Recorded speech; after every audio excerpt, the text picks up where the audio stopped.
वसुदेव जी को आत्मज्ञान नहीं था तो कन्हैया कब तक अपने पिताजी को समझाएं।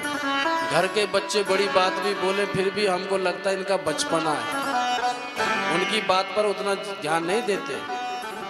तो तब भगवान कृष्ण ने नारद जी को प्रेरणा करी और नारद जी ने वसुदेव जी के पास जाकर के दिव्य ज्ञान उपदेश दिया। जानते हैं वसुदेव जी भागवत धर्म क्या है? बोले नहीं।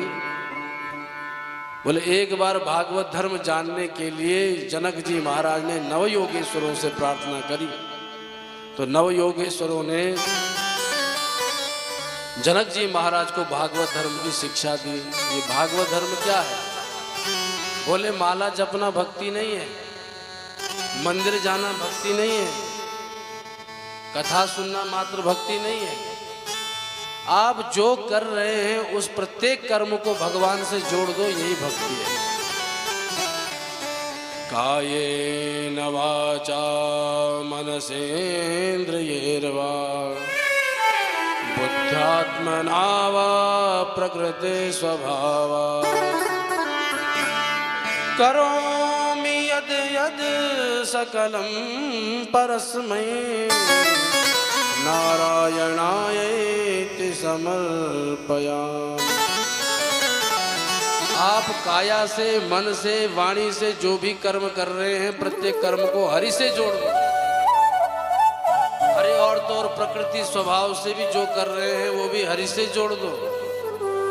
घर में स्वामी जी को सुंदर सुंदर मूली के पराठे खाने हैं तो ये मत सोचो कि हम स्वामी को पवाएंगे तो हमारे स्वामी बड़े खुश होंगे।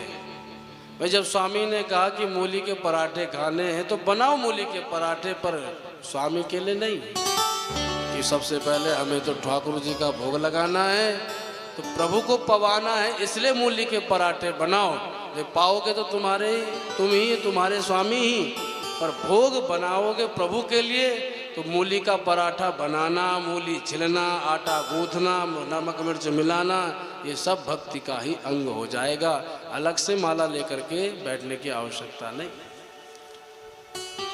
प्रत्येक कर्म में प्रभु को जोड़ लो, तब जाकर के। नहाना है, सुंदर नहाने का मन कर रहा है, भाई बहुत गर्मी पड़ रही है, नहाना चाहिए, तो इसलिए मत नहाओ कि हम नहाएंगे तो चमकेंगे, दुर्गंध नहीं आएगी, इसलिए मत नहाओ।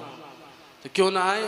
बोले इसलिए नहाओ कि अगर नहाने का मन भी कर रहा है तो ये विचार करो पहले, भैया नहाएंगे साफ सुथरे है जाएंगे तो दुर्गंध दूर हो जाएगी तो ठाकुर जी को अच्छो लगेगा। तो ठाकुर जी जुड़ गए कि नहीं? तो ठाकुर जी से जोड़ करके जब हम कोई कृत्य कर्म करते हैं तो तब वही हमारा भक्ति बन जाता है।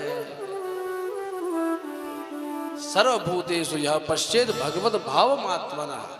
जब ऐसी निर्मल भक्ति हम करते हैं तो समस्त भूत प्राणियों में हम हरि का दर्शन करते हैं।